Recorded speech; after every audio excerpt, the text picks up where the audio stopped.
अस्सलामुअलैकुम दोस्तों, कैसे हैं आप सब। मैं आप सबको यूट्यूब चैनल इंग्लिश लिटरेचर पे वेलकम कहती हूँ। हम जो प्ले डिस्कस करने जा रहे हैं ये बहुत ही इंटरेस्टिंग और बहुत ही मज़े का प्ले है जिसको लिखने वाले हैं यूजीन ओनेस्को।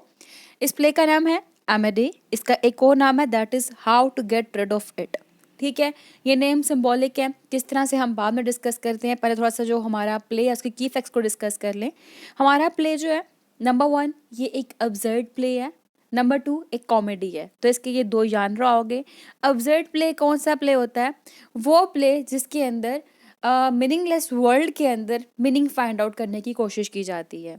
अगर हम अब्सर्ड प्ले के फीचर्स की बात करें तो उसके अंदर एग्जिस्टेंस पे सवाल किया जाता है, लैंग्वेज जो है वो डिस्ट्रस्ट होती है, इलॉजिकल स्पीचेस होते हैं, मीनिंगलेस प्लॉट होते हैं, राइटर जो है वो प्लॉट के ऊपर इतना फोकस नहीं करता, लैक ऑफ कम्युनिकेशन होती है। ये कुछ मेन फीचर्स होते हैं एब्सर्ड प्ले के, जो कि हम इसके अंदर भी देखेंगे जो हमने डिस्कस करना है रिस्पेक्टिव प्ले। इस प्ले की पब्लिकेशन डेट 1954 है, जो कि इसकी अर्लीस्ट शॉर्ट स्टोरी ओरिफ्लेम पे बेस कर रहा है। मतलब same meaninglessness, same absurdism, same idea जो इनकी शॉर्ट स्टोरी ओरिफ्लेम में देखने को मिला, वही आइडिया हम लोग को एमडी के अंदर यानी कि how to get rid of it के अंदर देखने को मिलेगा कि कोई भी सीक्वेंस नहीं है, कोई भी स्ट्रक्चर नहीं है, और जो लैंग्वेज है वो ब्रोकन लैंग्वेज है, और डिस्कशन क्या है, मीनिंगलेस डिस्कशन है।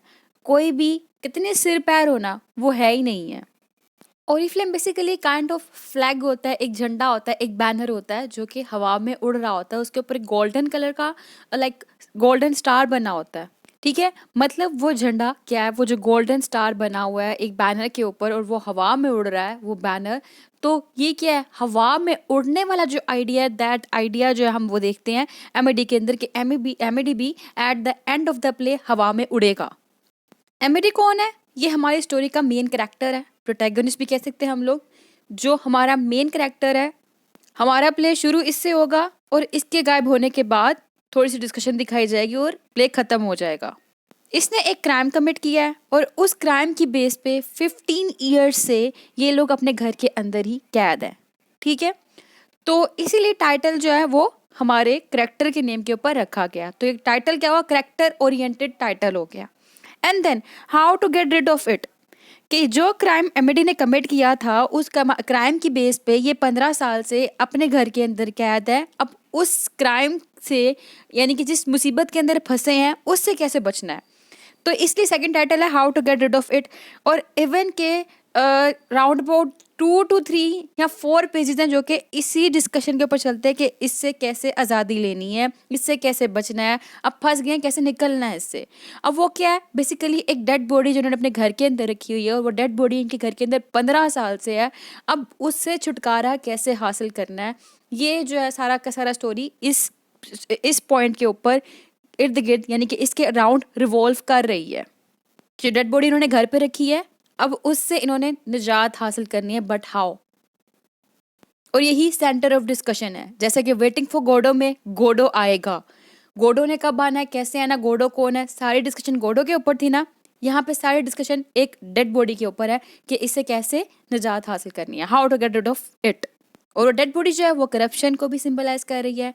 वो डेड बॉडी डिस्ट्रक्शन को, डिके को, साइकोलॉजिकल ट्रॉमा को, साइकोलॉजिकल टॉर्चर को, मेंटल डिस्टर्बेंस को सिंबलाइज कर रही है। तो how to get rid of it refer कर रहा है कि कैसे हम लोगों ने इस मेंटल डिस्टर्बेंस से, इस साइकोलॉजिकल डिस्टर्बेंस से, इस साइकोलॉजिकल ट्रॉमा से, ये जो करप्शन है, इन सब से कैसे निजात हासिल करनी है। और एग्जिस्टेंस क्या है, मीनिंग क्या है लाइफ का, why we are existing in this world, ये सब कुछ लिंक्ड है टाइटल के साथ। तो टाइटल सिग्निफिकेंस क्लियर हो गई है आपको, इस प्ले के की फैक्ट्स क्लियर हो गए आपको। थोड़ी सी गपशप राइटर के बारे में भी कर लेते हैं। जो राइटर है हमारे, ये एक रोमानियन फ्रेंच प्ले राइटर है जिन्होंने मोस्टली फ्रेंच लैंग्वेज के अंदर लिखा है। जिस जेनर ऑफ राइटिंग को इन्होंने फॉलो किया है दैट इज अब्सर्डिज्म। अब्सर्डिज्म क्या है, मैं आपको बता चुकी कि मीनिंगलेस वर्ल्ड के अंदर मीनिंग फाइंड आउट करने की कोशिश करना। इनका राइटिंग स्टाइल बात की जाए, ब्रोकन सेंटेंसेस हैं, कोई प्रॉपर प्लॉट नहीं है, कोई प्रॉपर स्टोरी नहीं है। तो बेसिकली ऐसा क्यों है, क्योंकि जो डिस्टर्बेंस है सोसाइटी के अंदर, ये अपनी राइटिंग के थ्रू उस डिस्टर्बेंस को हाईलाइट करना चाहते हैं। तो इनकी राइटिंग स्टाइल की बेस पे इनके यानरा की बेस पे, इनके थीम्स की बेस पे ये थिएटर ऑफ एब्सर्ड के एक इम्पॉर्टेंट फिगर काउंट होते हैं। थोड़ी सी बायोग्राफी डिस्कस की जाए राइटर के बारे में, तो राइटर जो है वो रोमानिया में पैदा हुए थे नवंबर 26, 1912 में। इनकी मदर जो थी वो एक फ्रेंच थी। इनके बर्थ के कुछ देर बाद जो इनके पेरेंट्स थे वो पेरिस में मूव कर गए। तो इनकी जो राइटर की फर्स्ट लैंग्वेज है दैट इज़ फ्रेंच। और जब ये 13 ईयर्स के थे तब ये रोमानिया आए, वहाँ से इन्होंने रोमानियन लैंग्वेज को भी सीखा। लेकिन इन्होंने ज़्यादातर अपने चाइल्डहुड का टाइम जो था वो फ्रांस में स्पेंड किया, वहीं से इन्होंने अपनी स्कूलिंग भी ली। और जब ये यूनिवर्सिटी ऑफ बुचारेस्ट में थे फ्रांस में, तब उन्होंने वहाँ पे लिखना शुरू कर दिया था और इन्होंने अपनी फर्स्ट पोइम्स लिखी थी उस ड्यूरेशन में, एलिजीज लिखी थी। इवन इन्होंने लिटरेरी क्रिटिसिज्म के अंदर भी अपना कंट्रीब्यूशन दिया और 3 रोमानियन लिटरेरी फिगर्स थे, उनको इन्होंने क्रिटिसाइज किया अपनी राइटिंग के अंदर। वो राइटर हैं ट्यूडर आर्गेजी, नेक्स्ट है Ion Barbu and then Camil. Writer ने जो हमारे जो रिस्पेक्टिव राइटर यूजीन आयनिस्को, उन्होंने अपने लिटरेरी क्रिटिसिज्म में कहा कि जो तीनों राइटर हैं इनकी राइटिंग के अंदर ओरिजिनलिटी नज़र नहीं आती। लेकिन कुछ दिनों बाद इन्होंने फिर से एक पैम्फलेट पब्लिश करवाया जिसके अंदर इन्होंने इन तीनों ही राइटर्स को दोबारा से पब्लिश किया, प्रेज किया कि ये तो बड़े अच्छे राइटर हैं और इनको नेशनल लिटरेचर के राइटर करार दिया रोमानियन का। एनी हाउ इस ड्यूरेशन में इन्होंने अपने 2 एसेस भी पब्लिश करवाए। बट अपनी स्टडीज़ कंप्लीट होने के बाद आयनेस्को जो थे वो टीचर बन गए फ्रेंच के सेम यूनिवर्सिटी के अंदर जहाँ ये पढ़ रहे थे। 1936 में इन्होंने शादी कर ली और इनकी शादी एक चाइनीज़ वुमेन से हुई थी। और थिएटर के लिहाज से बात की जाए तो ये थिएटर को सख्त नापसंद करते थे। और आयनेस्को कहते हैं कि जब वो बच्चे थे ना, छोटे थे, एक लड़का था, तब वो थिएटर को बड़ा पसंद करता था। लेकिन जब वो एक मैच्योर मैन बन गए, इनकी क्रिटिकल सेंस डेवलप हुई, तो उस टाइम से ये थिएटर से नफरत करने लग पड़े। कहते हैं I became aware of the strings, the crude strings of the theatre, कि जो थिएटर है उसकी रियलिटी क्या है, एक क्रूड रियलिटी है जो कि अच्छी रियलिटी नहीं है। इवन के कहते थे एक्टर्स के लिए बड़ा एम्बेरस्ड फील करते थे। और ये कहते हैं going to the theatre to me meant going to see people, apparently serious people, making a spectacle of themselves. अब एक बंदा जिसको एंटी थिएटर राइटर कहा जाता है, एक बंदा जो कि डिसलाइक करता है थिएटर्स को, इसके बावजूद भी इसने प्ले लिखा। और इनके प्ले किस तरह के होते थे, काइंड ऑफ एंटी प्ले, यानी कि at the end of the story जो करेक्टर है वही गायब हो जाएगा स्टेज से। और यही सेम केस हम लोग हमारे रिस्पेक्टिव प्ले के अंदर भी देखेंगे, करेक्टर ही गायब हो जाएगा या कुछ भी ऐसा हो जाएगा कि प्ले कंप्लीट ही नहीं हो सकेगा और कर्टन जो है वो फॉल हो जाएंगे, यानी कर्टन पर्दे गिर जाएंगे, स्टोरी खत्म हो जाएगी। ठीक है, इनके कुछ इंपॉर्टेंट प्लेस जो हैं वो है द बैलेट सोप्रानो, देन है जैक, उसके बाद द लेसन, फिर है द चेयर्स, उसके बाद the future is in eggs, इसके बाद victims of duty and then the new tenant. Mostly इन्होंने वर्क्स जो हैं वो 1 एक्ट प्ले की फॉर्म में लिखे हैं, लेकिन जो रिस्पेक्टिव वर्क हमने डिस्कस करना है एमेडी, ये 3 एक्ट्स में डिवाइड किया गया हुआ है। एनी हाउ राइटर जो थे इन्होंने जब प्ले लिखना शुरू किया था ना, ये प्ले लिखना नहीं चाहते थे, लेकिन इन्होंने लिखा क्यों, क्योंकि ये इंग्लिश लैंग्वेज सीखना चाहते थे और इंग्लिश लैंग्वेज सीखते सीखते इन्होंने अपना एक प्ले प्रोड्यूस किया था जिसका नाम द बैलेट सोप्रानो था, जो कि 1948 में उन्होंने पब्लिश करवाया था और इसकी परफॉर्मेंस 1950 में हुई थी। तो आई थिंक राइटर के बारे में इतना डिटेल इंट्रोडक्शन काफ़ी है। अब हम शुरू करते हैं हमारी जो रिस्पेक्टिव स्टोरी है उसको। एमेडे, मैंने बताया आपको ये एक कॉमेडी है। एमेडी हमारे पास 45 ईयर्स एक मैन है जो कि एक बैलेड है, इसने स्पेक्टिकल्स पहनी हुई है और ये एक राइटर भी है जो कि एक सक्सेसफुल राइटर नहीं है और 15 साल से ये लिख रहा है। सबसे पहला डायलॉग भी इसी का ही दिखाया जाता है और ये जो सबसे पहले स्पीच करता है वो बात करता है मशरूम के बारे में।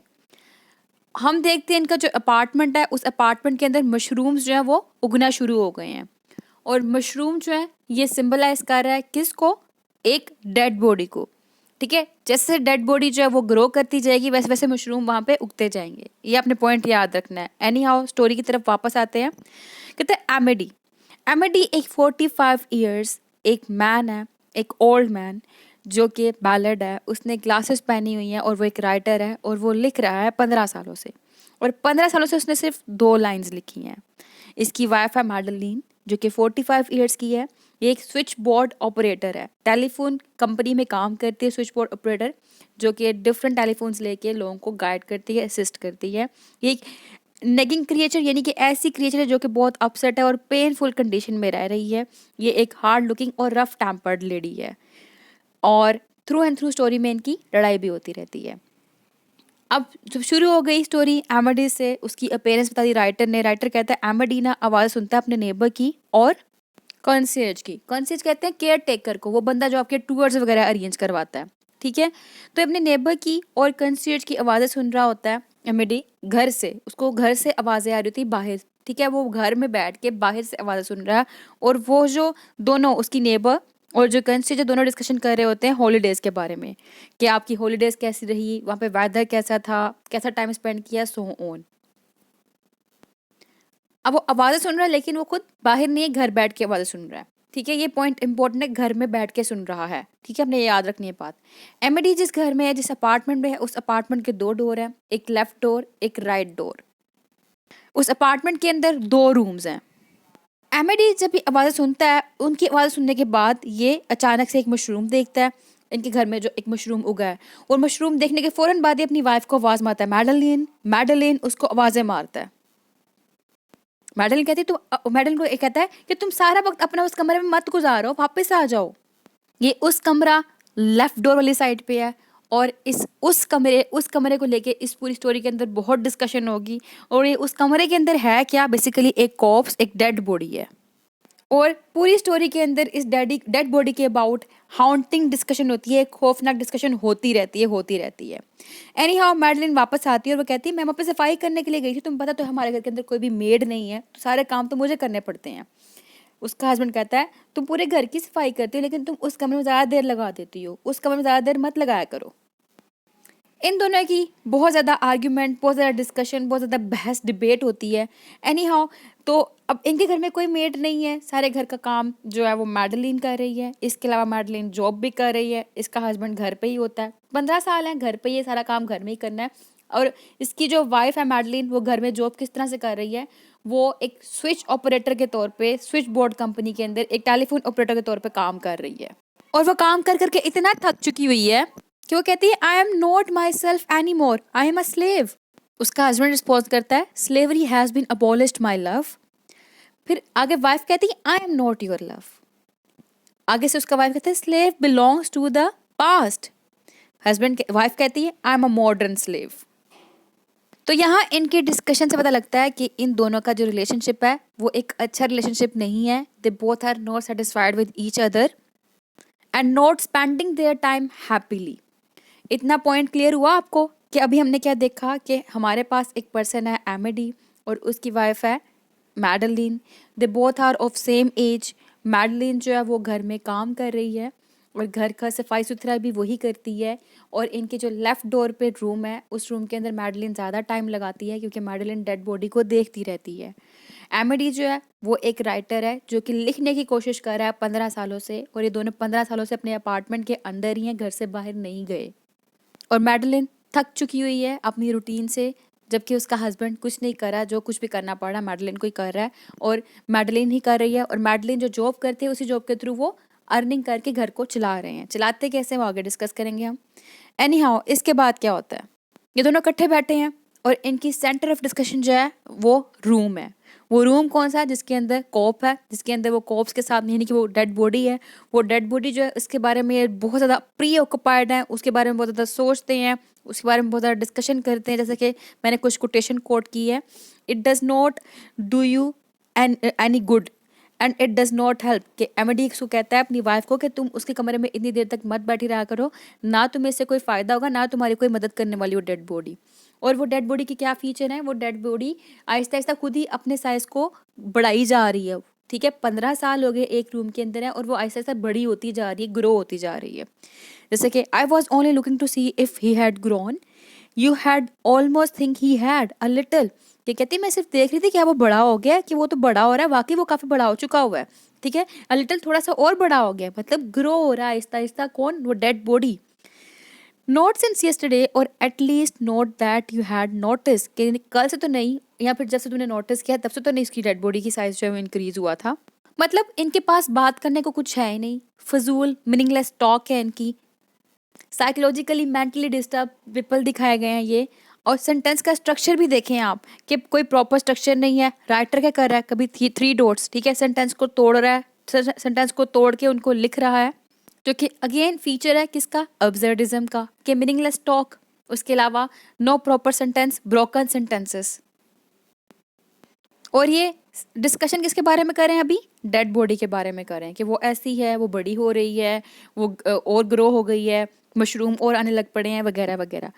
और ये डिस्कशन करते हैं, फिर अगेन एंड अगेन इनकी फाइट होती है। ये फाइट करते हैं, किसी को टोंट करते हैं। इनका टोंट करना है, इनका फाइट करना, सिंबलाइज करें इनके साइकोलॉजिकली प्लस मेंटली डिस्टर्बेंस को। अच्छा, अब मैंने बताया आपको एमिडी के बारे में कि एमिडी जो है वो 15 साल से लिख रहा है, ठीक है, 15 साल से। और 15 साल में उसने 2 सेंटेंसेस लिखे हैं, वो बहुत इंपॉर्टेंट सेंटेंसेस हैं, हम उसको आगे डिस्कस करते हैं।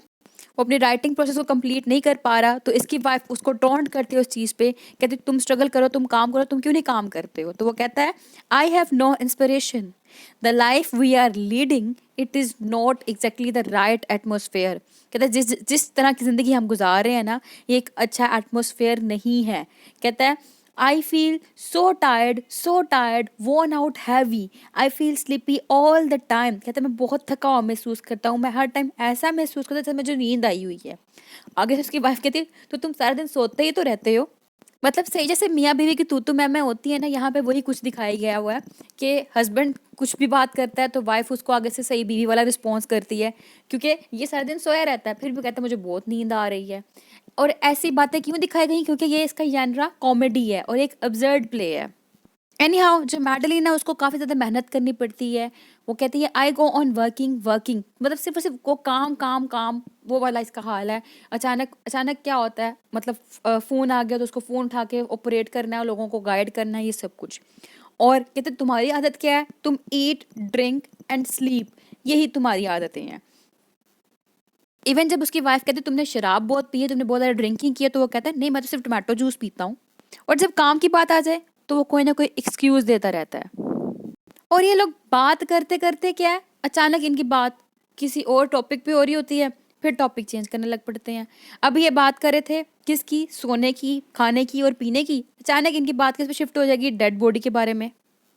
अचानक बात डेड बॉडी से मशरूम के बारे में।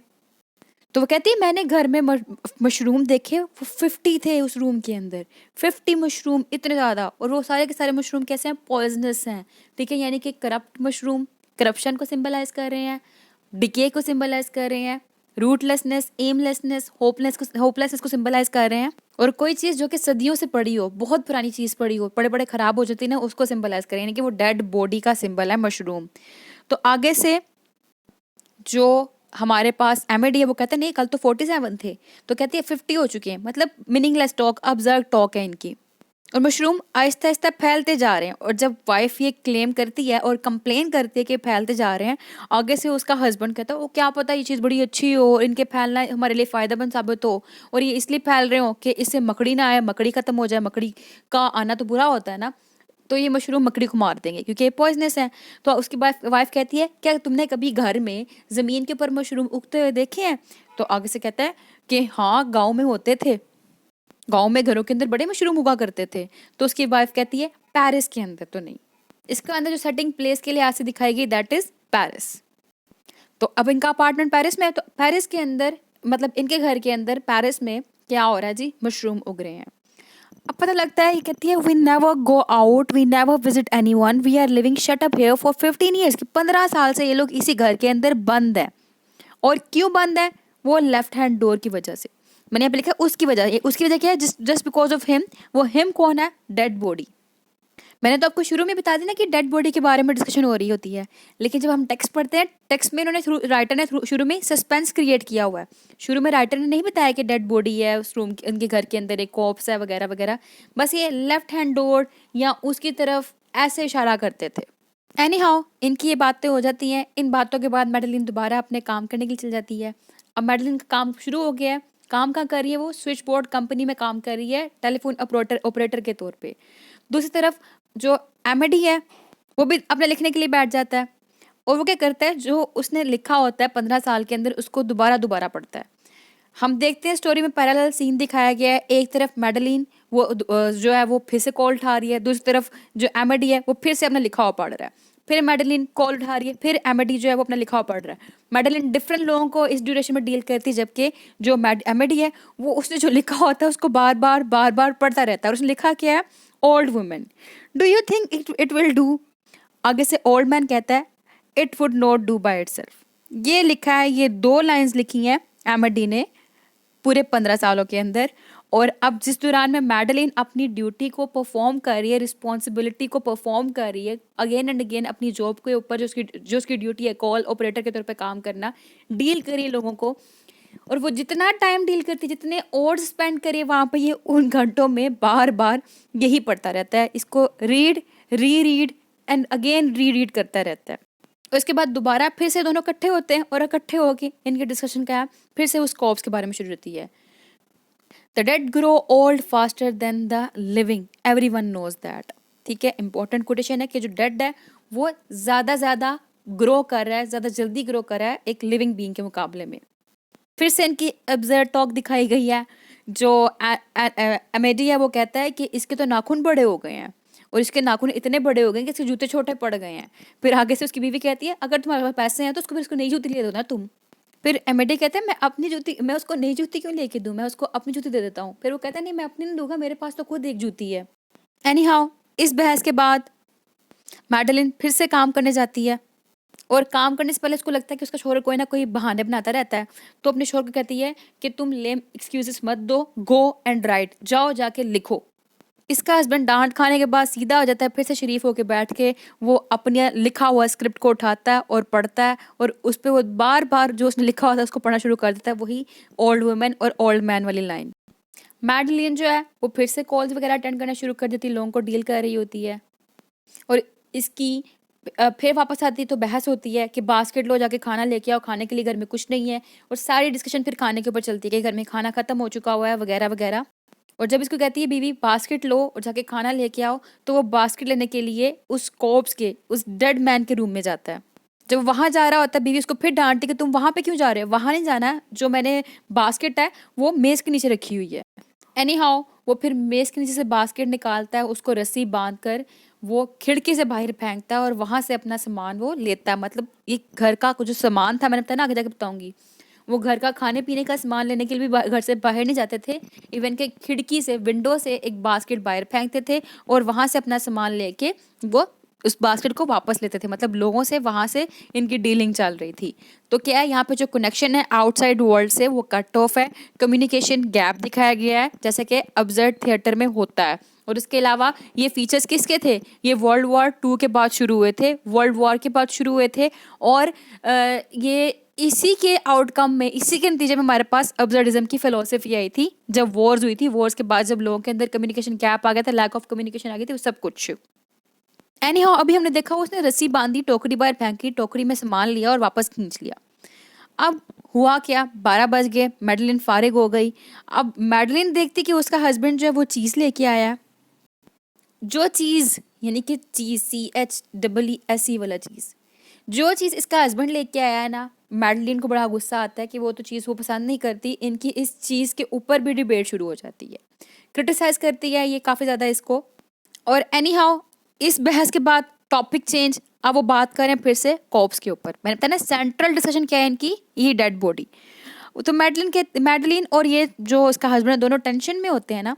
मैडलिन कहती है कि तुम तो लकी हो, तुम्हारा टाइम तुम्हारी बुक्स के साथ गुजरता है, तुम्हारा टाइम जो है तुम अपना लिखने में गुजार देते हो। ठीक है, एक आयरॉनिकल लाइन है कि तुम तो हर टाइम लिखते रहते हो, तुम तो लकी हो, तुम उसके बारे में इतना नहीं सोचते होगे, लेकिन मैं जो सिर्फ जॉब करती हूँ, और उस जॉब के बाद मैं हर टाइम उस डेड बॉडी के बारे में सोचती रहती हूँ, मैं बहुत टेंशन में रहती हूँ।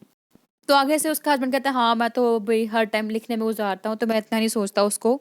इस तरह की अब्सर्ड डिस्कशन के बाद जो स्टोरी है वो शिफ्ट हो जाती है, फिर से उस स्कोप्स के बारे में ही बात कर रहे होते हैं कि तुमने उसको बुरा भला नहीं कहना। ठीक है, तुम पता है हमने उस डेड बॉडी को कहाँ रखा है, उस रूम में जहाँ पे हमारी शादी हुई थी, हमने उस डेड बॉडी को उस रूम में रखा है, इसलिए वो डेड बॉडी जो है वो बड़ी अच्छी डेड बॉडी है। तो फिर एमिडी भी कहता है हाँ हाँ वाकई बहुत अच्छी है, तो वो डेड बॉडी की तारीफें करना शुरू हो जाता है। फिर अचानक इनके घर की घंटी बजती है। अब घर की घंटी बज गई है तो ये दोनों इतना परेशान हो गए इसके ऊपर कि बाहर कौन आएगा, हम तो किसी को जानते नहीं है, 15 साल हो गए हैं, 15 साल से हम किसी से मिले नहीं है, हम कहीं गए नहीं है, तो कौन बाहर आ गया। मतलब 3-4 पेजेस जो है ना वो इसी बहस पे होती हैं। एनी हाउ फिर ये बाहर जो आदमी होता है ना, वो बेसिकली पोस्टमैन होता है। वो इनकी घंटी बजा रहा है, इनका दरवाज़ा खटका रहा है, और इस साथ साथ वहाँ पे एक केयर टेकर भी होता है जो कि पोस्टमैन को कहता है कि ये लोग घर पे ही हैं, ये घर से कहीं जाते नहीं है, तुम जोर से दरवाज़ा खटकाओ फिर ये खोल देंगे। पोस्टमैन जोर जोर से दरवाज़ा खटकाई जा रहा है, ये लोग खोल नहीं रहे, अंदर बहस करी जा रहे हैं कि कौन है कौन नहीं है। एनी हाउ फिर फाइनली ये पूछते हैं बाहर कौन है, तो वो कहता है मैं पोस्टमैन हूँ, मैं एक लेटर लेके आया हूँ। तो आगे से ये कहते हैं हम तो किसी को जानते नहीं, हमारे पास किसका खत आ गया वगैरह वगैरह। पोस्टमैन कहते हैं इसके ऊपर आपका नाम लिखा हुआ है, एमेडी लिखा हुआ है, मिस्टर एमेडी बुकेनियन लिखा हुआ है, ये आपका पूरा नाम लिखा हुआ है, तो ये आपका ही है। एनी हाउ जो मैडलिन है और एमेडी है वो उसको यही कह जाते हैं कि हमारा लेटर नहीं है, ये कहता है आपका लेटर ही है, आपके नाम पे आया है। और उसके बाद जब वो दरवाज़ा खोलते हैं वो कहते हैं हमारे घर में तो कुछ भी अजीबोगरीब हो ही नहीं रहा, हालांकि पोस्टमैन ने पूछा ही नहीं होता।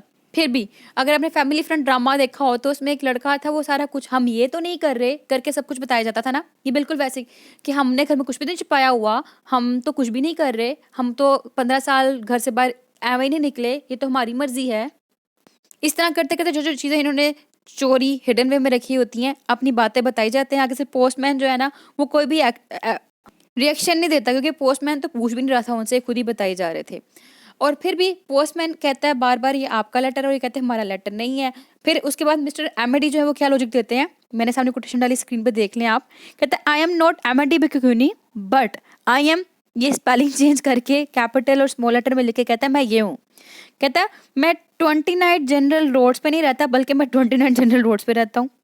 कहता है देखा आपने कि the capital A of Amedee on the envelope is written in round hand, के राउंड हैंड से लिखा हो गया, जबकि जो मेरा नेम है वो रोमन कैपिटल से शुरू होता है। मतलब फजूल फजूल से इसको लॉजिक्स दे रहा है। तो पोस्टमैन जो है वो बेचारा माफिया मांग के चला जाता है वहां से, कि जो उसने लॉजिक दी है पोस्टमैन उस लॉजिक को मान गया है, कहता है भाई मुझसे गलती हो गई, मैं चाहता हूँ मुझे माफ़ कर दे। चला गया पोस्टमैन। अब उसके बाद उसके जाने के बाद दोबारा से इनकी डिस्कशन हो रही है उस डेड बॉडी के ऊपर, कि डेड बॉडी जो है वो बढ़ती जा रही है बढ़ती जा रही है। फिर उसके बाद ये बात करें मशरूम के बारे में, कि मशरूम जो है वो काफ़ी ज़्यादा फैल गए हैं। फिर कहते हैं अगर इन मशरूम के अंदर जहर ना होता तो हम इसको खा लेते। तो इस मशरूम के साथ ही दोबारा से वो डेड बॉडी के बारे में डिस्कशन करते हैं, और वो कहती है मैडलिन जो कि अमेडी की वाइफ होती है, वो कहती है are you going to get rid of him, क्या तुम इससे निजात हासिल करने वाले हो या नहीं हो। और साथ साथ जो अमेडी है वो कहता है कि मैं जो वो डिप्रेशन में आके दवाइयाँ खा थक चुका हूँ। इसकी बीवी कहती है तुम और दवाई खा लो, एस्पिरिन खा लो, ताकि तुम्हारी जो है ना तुम रिलैक्स फील करो, तुम सो सको। तो कहता है कि जो एस्पिरिन है मेरे ऊपर अब उसका भी कोई इफेक्ट नहीं हो रहा। फिर साथ ही दोबारा ये बात करती है इसकी वाइफ के if you do not get rid of him I am going to get divorce. कहती है अगर तुम इससे ना छुटकारा हासिल कर पाए तो मैंने डाइवोर्स ले लेना है। इसका हस्बैंड कहता है ऐसा ना करना, मैं अकेले इस डेड बॉडी को नहीं संभाल पाऊंगा। और फिर इसके बाद बीवी कहती है सब कुछ तुम्हारी वजह से ही हुआ है कि डेड बॉडी आज हमारे घर में है, तुम तब भी इसको फेंक देते जब वक्त था, तुमने उस वक्त इसको नहीं फेंका जब इसको फेंकने का वक्त था। गुस्से में आके तुमने इस बंदे को मार दिया और मार के यहाँ पे रखा हुआ है। और जब भी तुमसे पूछो कि तुम कैसे इससे छुटकारा हासिल करोगे, तुम कब इससे निजात हासिल करने वाले हो, ठीक है, जब भी ये say to get rid of him इसके बारे में बात करें तो तुम कहते हो कल कल कल, और कल कल करते करते 15 साल गुजर गए हैं। फिर इनकी बातों से ये तो पता लग गया कि कुछ ऐसा बता था जिसको मारने वाला था एमेडी खुद, और मार के इसने रख दिया था रूम के अंदर। और जब ये वाली बात हो रही है तो एमेडी कहती है मैंने तो नहीं इसको मारा था। फिर वो कहती है अच्छा, एमेडी कहता है अच्छा 15 साल पहले इस बंदे को मैंने मार के इस कमरे में रखा था, तो ज़रूर तुम्हारा रोमियो है। यानी कि यहाँ से पता लगा कि इस लड़की का एक लवर था जिसको इसने मार दिया, ठीक है। फिर वो कहता है तुम्हारा रोमियो कैसे हो सकता है, बल्कि जब मैं मार रहा था उसको मारने से पहले ही वो निकल गया था यहाँ से, वो तो बच के चला गया था, तो तुम्हारा रोमियो नहीं हुआ। फिर ये पता कौन होगा, ये ना हमारी गली वाले जो है ना हमारे नेबर, उन नेबर ने ना अपना एक बच्चा हमारे घर छोड़ के गए थे कि हम उसकी रखवाली कर सके। तो मेरे ख्याल से वो बच्चा है जो हमारे इस रूम के अंदर 15 साल से बंद पड़ा हुआ है। तो उसकी बीवी कहती है बच्चा कहाँ से आ गया, वो बच्चा कौन सा। कहती है और तुमने बच्चे को मारा क्यों, चाइल्ड किलर। तो वह कहता है कि ना बच्चा बहुत रो रहा था, ठीक है, crying too loud, crying babies get on my nerve, मुझे गुस्सा आ गया तो शायद मैंने इसलिए उस बच्चे को मार दिया। अब इनकी फिर से बहस शुरू हो गई है कि वो बच्चा था या फिर वो रोमियो था, यंग मैन, उसकी एज 20 ईयर्स की थी। एनी हाउ बहस करते करते करते करते एक कंक्लूजन पे पहुंचते हैं कि हाँ वो एक यंग मैन था 20 ईयर्स का जिसको इसने मार के इस रूम में रखा था। एनी हाउ कोफ जो थी बेशक वो डेड बॉडी थी, वो डेड थी, लेकिन वो बहुत एक्टिव थी। क्यों? आहिस्ता आहिस्ता वो अपना साइज इंक्रीज करी जा रही थी कि इतना इंक्रीज कर ले कि पूरे घर में फैल जाए और इनके पास जो एक कमरा है रहने के लिए वो भी ना बचे। फाइनली ये डिसाइड कर लेता है लास्ट एक्ट के अंदर कि इसको घर से बाहर फेंक देगा। वो कोप्स को घर से बाहर फेंकने के लिए लेके जा रहा होता है तो इसका इनकाउंटर होता है एक सोल्जर के साथ। सोल्जर की और साथ में एमिडी की डिस्कशन शुरू होती है। सोल्जर से वो कहता है मैं डेड बॉडी फेंकने के लिए जा रहा हूँ, तो आगे से सोल्जर जब वो कहता है मैं उसकी हेल्प करूंगा, वो कहता है मैं चाहता हूँ कि मैं पुलिस ना मुझे पकड़ ले, मैं इसलिए इसको फेंकने जा रहा हूँ पुलिस से बच बच कर। तो सोल्जर कहता है हमदर्दी के साथ कि हाँ मैं तुम्हारी हेल्प करूंगा। तो यहाँ पे एक अजीब सी मीनिंगलेस सी टॉक दिखाई गई है इन दोनों के दरमियान भी। ये सोल्जर कहता है कि ये जो है ना मैंने अपने ड्रामा, मैं एक ड्रामा लिख रहा हूँ, मैं एक ड्रामा परफॉर्म कर रहा हूँ, उस ड्रामे की परफॉर्मेंस के लिए मैं इसको एज अ करेक्टर लेकर आया था। किसको? डेड बॉडी को। एनी हाउ ये जब डिस्कशन चल रही होती है वहाँ पे एक विमेन भी आ जाती है, वहाँ पे एक मैडो का कैरेक्टर भी आ जाता है, वहाँ पे एक पुलिस भी आ जाती है, ये सब आ जाते हैं। ये एमिडी को पकड़ने लगते हैं, पुलिस एमिडी को पकड़ने लगती है कि उसने एक डेड बॉडी पकड़ी हुई है इसलिए। लेकिन अचानक क्या होता है, वो डेड बॉडी फूल जाती है, फूल कर बलून की तरह बन जाती है और एमिडी उसके साथ लटक के हवा में उड़ने लग पड़ता है। तो एमिडी जो कि प्ले का मेन कैरेक्टर है वही वहां से गायब हो जाता है।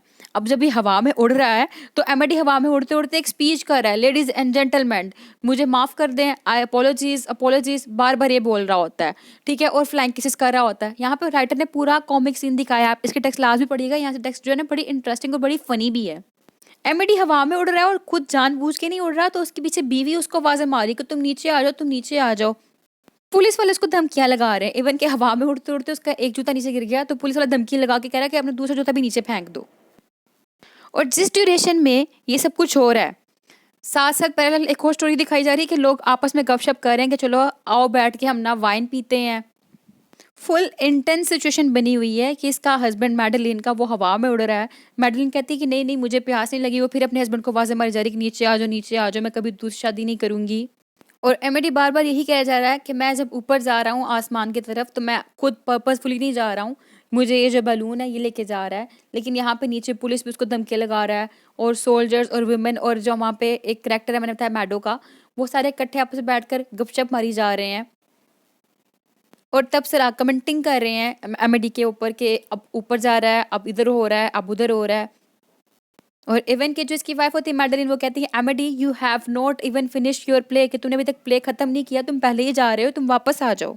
लेकिन एनी हाउ एमिडी गायब हो जाता है और उसके बाद फिर जो पुलिस मैन है सोल्जर्स हैं वो आपस में बैठ के गपशप करते हैं, इसके गायब होने के मैटर को सीरियस नहीं लेते और वहीं से अचानक कर्टन फॉल्स यानी कि पर्दे गिर गए और प्ले एंड हो जाता है। तो ये थी इसकी अब्सर्ड स्टोरी और इसकी टेक्स्ट आप पढ़ेंगे तो आपको बहुत हंसी है क्योंकि टेक्स्ट जो है ना वो काफ़ी कॉमिकल वे में लिखी हुई है और हंसने के साथ साथ you will feel the text. आप वहाँ पे जो इसने बताया है like communication gap, mental torture, mental trauma, psychological disturbance, absurdism, alienation, इन सब को आप फील करेंगे टेक्स्ट के अंदर। एनी हाउ यहाँ हमारी जो समरी थी वो ख़त्म हुई। आई होप कि आपको ये स्टोरी क्लियर हो चुकी होगी। फिर मिलते हैं अगले वीडियो में अगले लेक्चर के साथ, तब तक के लिए अल्लाह हाफिज़।